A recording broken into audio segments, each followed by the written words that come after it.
ప్రజల కోసం వచ్చాడు రాజకీయ రంగంలో ఆంధ్రప్రదేశ్ రాష్ట్ర దళిత సేన అధ్యక్షులు సమస్యల ఈ దేశాన్ని సరిదిద్దగా వచ్చాడు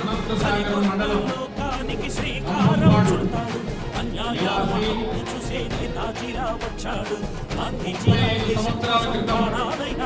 నెల్లూరు జిల్లాకి వచ్చాడు ఒక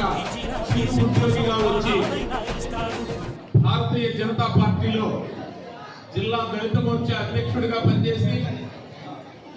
రాజకీయాల్లో ఎందరో దళితుల యొక్క గెలుపునకు అహర్నిశలు కృషి చేసి ఐఏఎస్ ఐపీఎస్ అధికారులతో రాష్ట్రంలోనే కాదు దేశవ్యాప్తంగా సంపూర్ణమైనటువంటి ల్యాబింగ్ మెయింటైన్ చేసే వ్యక్తి మా దయచేసి అరవద్దమ్మా మా అరవద్దు పాప మీ అందరికీ చేరలు